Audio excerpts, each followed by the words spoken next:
மூணு நாலு தாண்டா என்ன சேர்ந்தாரு. சேரும் போது அவரு 3 நாள் தான் பட்டாரு. அப்படியே கெர்ப்பம் ஆயிட்டேன். தம்பி நல்ல கொல்லி போல டக்குனு போய் நல்ல கொல்லி போல. என்னது உன் கொல்லி நல்ல கொல்லி பயிர் போட்டவனே பிடிச்சிச்சு.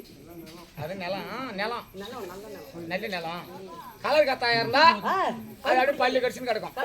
இப்பயும் ஒண்ணும் இல்ல, ஒரு நடவு நடுறோம். நல்ல பூமியில மணல் தரையில போய் நட்டு பாரு. அதே சொல்லுவாங்க சேரு இல்லைன்னு. எப்படியே விரலால ஊத்தி மண்ணை கூட அந்த வேர்ல எடுத்து வச்சுட்டு வந்துட்டு பாரு. சாயந்தரம் போய் பாரு, அப்படியே நிமிந்து நிக்கும். எங்க நிமிந்து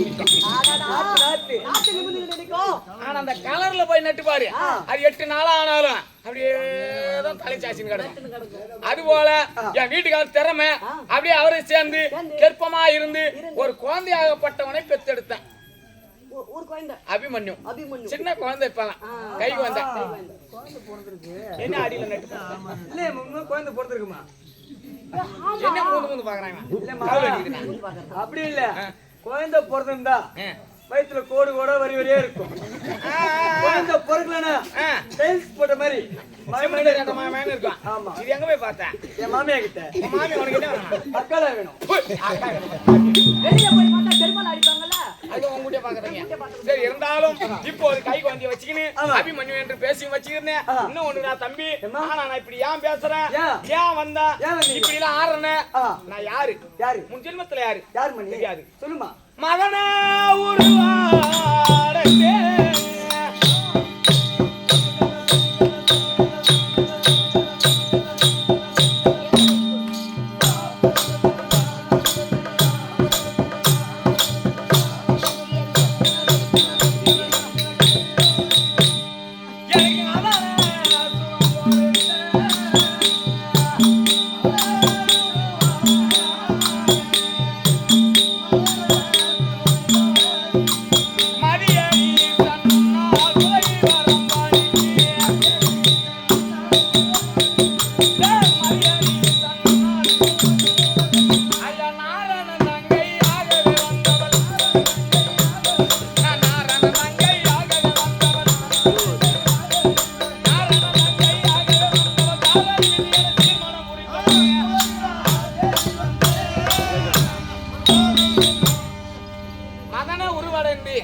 அதன சுகம் கொடுத்த மதியணி ஈசன் முன்னால் உதவி வரம்படிக்கு நாரணன் தங்கையாகவே வந்தவள்.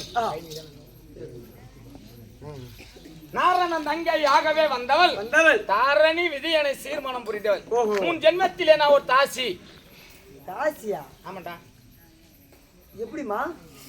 அதோ பரமக்கடலா இருக்கும்படியான மதியணியாகப்பட்ட முக்கன் படைத்த பரமக்கடவுள் இடபாகத்தில் இருக்கும்படியான பார்வதா தேவி வாக்குவாதங்களை பொன்னா பொருளா உன்னை திருமணம் செய்து எந்த சுகத்தை கண்டேன் என்று வாக்குவாதம் ஆடினாள்.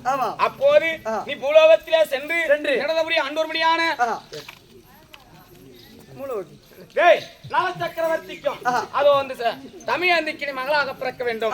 ஆனா சேமமாக நீ வாழ்ந்து சில காலம் வாழ்ந்து அதுக்கு பிற்பாடு படாத துன்பங்களை பட்டு என் இடமாக சேர வேண்டும் என்று சாபத்தை கொடுத்தார்.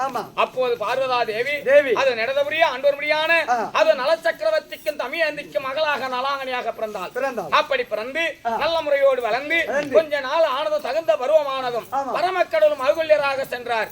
அன்னைவரை திருக்கல்யாணம் செய்தார். அப்போது கணவனுக்கு கட்டுப்பட்டவளாக இருக்கின்றாளா, வேறொரு சிந்தனையாகப்பட்டதை சிதற விடுகிறாளா, அப்படி என்று பல சோதனைகளை செய்து பார்த்தார். அதையெல்லாம் மீண்டு வந்தாங்க. அப்படி வந்த போது ஆனால் இதுக்கெல்லாம் மீண்டு வந்து விட்டால், ஆனா ஒரு கணவன் ஒரு பெண்ணோடு ஆசைப்பட்டால் சேர்த்து வைக்கிறாளா என்ன பண்ணுகிறாள் என்று பரிசோதனை செய்யும் போது எப்போது என்னை இழிவாக பேசுவது. நான் சடாபாரத்தில் கூட கங்கை. ஆமா. ஆனால் எனக்கும் அவளுக்கு வாக்குவாதம் வருவது. அப்படி இருக்கும் தருவாயில் அந்த நேரத்தில் இந்த கங்கையாக இருந்த என்னை கங்காதாசி சித்ராதேவி சித்ராதாசி தான் சொல்றாங்க. ஆனா நம்ம எல்லாம் கங்காதாசின்னு விட்டாடுறாங்க. ஆமா. அப்படி என்னை இறக்கி விட்டு அந்த நேரத்திலே காசி விஸ்வநாதர் ஆலயத்திலே என்னை நாட்டியம் செய்யும்படியாக செய்தார்.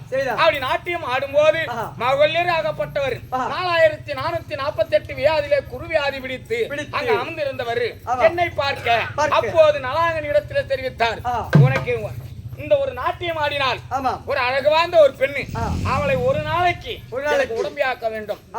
என் கூட படுக்கணும். ஒரு நைட்டு ஆமா. உடமையாக நீ சேர்த்து வைக்க வேண்டும் என்று சொன்னார். சொன்னார். அப்போது இரவு நேரத்திலே என் இடத்திலே வந்து நேரடியாக வந்து ஆமா. அவளும் ஒரு பெண்ணு, பெண்ணு, நாமளும் ஒரு பெண்ணு, ஒரு பெண்ணிடத்திலே சென்று ஆமா நம்ம என் வீட்டுக்காருக்கு நீ ஒரு நாளைக்கு நீ உடம்பியா இருக்குன்னு சொன்னா அவ மனசு வேதனைப்படும். கண்டிப்பா. அப்படி என்று அந்த நேரத்திலே ஒரு வார காலம்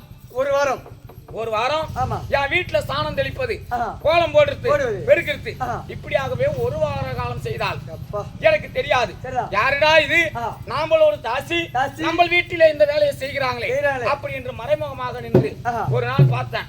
இவங்க முத்தம் தெளிக்கும் போது கையை பிடிச்சிக்கிட்டேன். அம்மா, இப்படியேப்பட்ட அழகுள்ள ஒரு பெண்ணு அழகுள்ள ஒரு பெண்ணு லட்சுமி போல் மகாலட்சுமி போல் இருக்கக்கூடிய நீ ஏன் வீட்டு வேலை செய்யறேன் அப்படி என்று கேட்டேன். அப்பதான் அவங்க சொன்னாங்க, என் மன்னவர் உன்னை பார்த்தாராம், அதனால் ஒரு நாளைக்கு என் மன்னவருக்கு நீ உடமையாக இருக்க வேண்டும் அப்படி என்று கேட்டாங்க.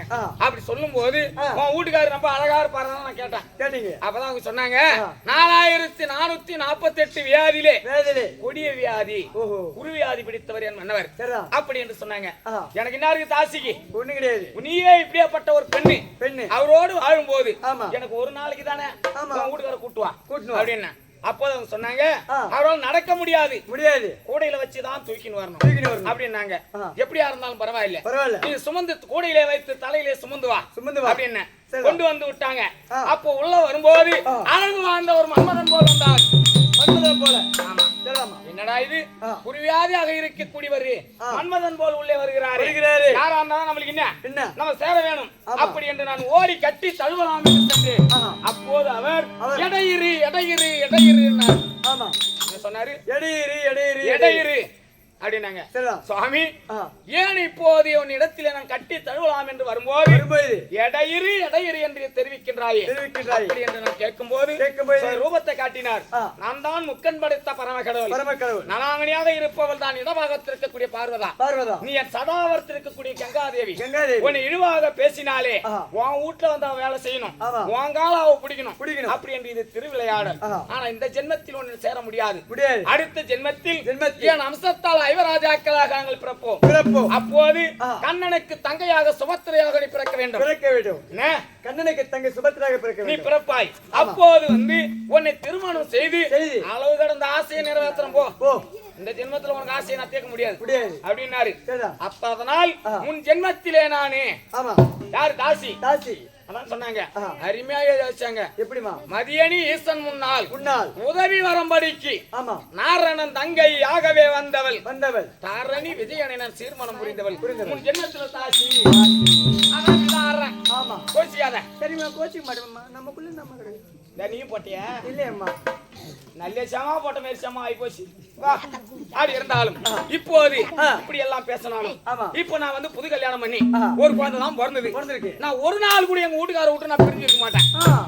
எனக்கு எந்த நேரமும் வீட்டுக்காரி என் கூடவே இருக்கணும். அப்படி இல்லைன்னா 3 தலைகாணி பிச்சு போட்டுருவேன். நான் ஆம்படியா சோகம் இருக்கணும். தலைகாணி பிச்சு போடாது, பாவடி பிச்சு போட்டு. எனக்கு உண்ணுவதற்கு உணவு இல்லாட்டாலும் சாப்பிடுவதற்கு உணவு இல்லாவிட்டாலும் தலையில தடவை எண்ணெய் இல்லாட்டாலும் உடுத்துவதற்கு உடை இல்லாட்டாலும் ஆம்படியா சோகம் இருந்துகிட்டே இருக்கணும் எனக்கு. கண்டிப்பா நான் எங்க போனாலும் ஒன்னாதான் போவேன். நானும் என் வீட்டுக்காரும் எங்க போனாலும் ஆமா கோயிலுக்கு போனாலும் ஒன்னாதான் போவேன். அங்கேயும் ஒன்னாதான் போவேன். அங்கேயும் ஒன்னாதான் போவேன். பாத்ரூம் போற மாதிரி இருந்தா நாங்க 2 பேரும் வண்டியில ஒன்னாதான் போவோம். இல்ல பாத்ரூம் உட்கார்ற மாதிரி இருந்தா எதிரும் போறதா உட்காந்து போவோம். தம்பி, ஒரு 20 வருஷத்துக்கு முன்னாடி கல்லங்கோர்த்து மைப்பின்னு போய் பொம்பளை வந்து வெளியே போனாங்க. இப்ப போக முடியல. ஏன்னு கேளு. இந்த டெஸ்ட் செல் வந்து பாரு தம்பி, எந்த மரவுல உட்காந்துக்கிட்டு அவன் அந்த டெஸ்ட் செல் ஆன் பண்றானோ தெரியாது. இவன் மைப்பின்னு போய் உட்காந்தா போட்டோ எடுக்கிறதுக்கு ஒன்னாட்ட கம்பி வெட்டி அம்மா போயிருக்கானு. அதனால பயந்துக்கினு இப்பெல்லாம் இருப்பு என்ன சொல்லுவாங்க, இந்த சுவிதாப்பா பையன் வெளியே போய் வரும். என்னப்பா சுவிதாப்பா மாறி போகுது. இல்லம்மா, சித்திரை மாசம் வருதுல்ல, ட்ரைனிங் இப்ப. ஓ, இந்த இதுதான் போனீங்க விழுப்புரத்து கத்துக்கிறதுக்கு? ஆமா, ட்ரைனிங். எந்த கம்பெனில கத்துக்கிறீங்க? சக்தி கம்பெனி. சக்தி ஸ்டோர் உள்ள ஒன்னு பார்த்து எடுத்து பெரிய ஆட்டா. ஆமா, இந்த பண்ணி அது ஏப்பா அதுகிட்ட மட்டும் கத்துக்கு. ஆனா நான் எங்க போனாலும் ஒன்னாதான் போவேன். அவரை பிரிஞ்சு நான் இதுவரை இருந்தது கிடையாது. 17 வருஷமா ஒன்னாதான் இருக்கிறோம். இருந்தாலும் நீ வீட்டுக்கார பாக்கணும். அதுக்கு மேல கடவுள் வாங்கி ஓடியா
அவனுக்கு கூலி கொடுப்பாளா? அவனுக்கு கேள்வி கேட்டு கூலியா போகுது எனக்கு. வாய் பேசாத ஆக்கிடுவான். நான் ஓம் பராசக்தி ஆதி பராசக்தின்னு சொல்றேன். நீ எதை சக்தி சொல்ற? ஓம் பராசக்தி. ஓம் பராசக்தி. ஓம் சக்தி ஆதி பராசக்தி, ஓம் சக்தி ஆதி பராசக்தி நான் சொல்லணும். ஆமாமா பாட்டு எழுதி வச்சிருக்காங்க. என்னன்னு? டிரைவரம்மா டிரைவரா பஸ்டா பஸ்டா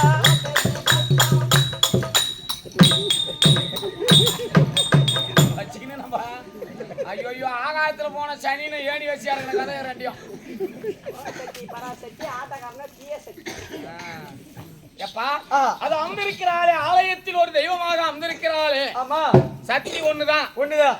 சபையும் பலவாறு. பலவாறு. சக்தியானவள் தான் அத்தனை அவதாரமா இருக்கக்கூடியவள் இந்த ஒரே கடவுள் தான். ஆமா சக்தி ஒண்ணுதான். ஒண்ணுதான். அது இருக்கக்கூடிய இப்போது இங்க அமர்ந்திருக்கிறது காட்சி தருகிறாளே மாதுளம்பூ நிறத்தின் மேனி அழகி. ஆமாமா அது இருக்கக்கூடிய மாந்துளிரை போல அழகுடையவளாம் அந்த அம்மாள். ஆமா யாரு?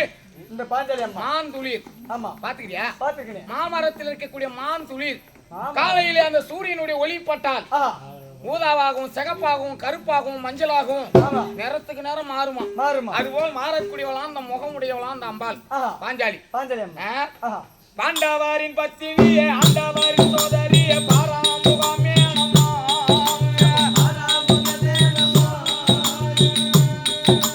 அஞ்சுவதே உன்னை எண்ணி கெஞ்சுகிறேன் நான் உன்னை வஞ்சியத்து குறைத்தீரம்மா.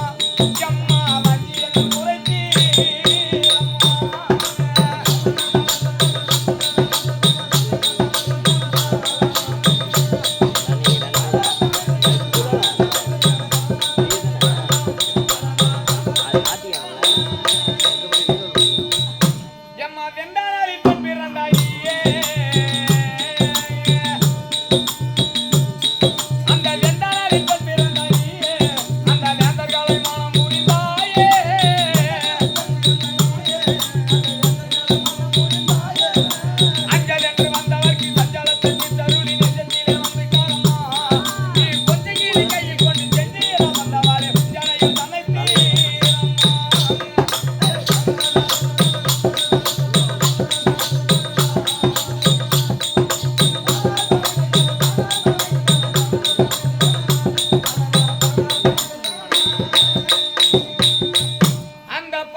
வா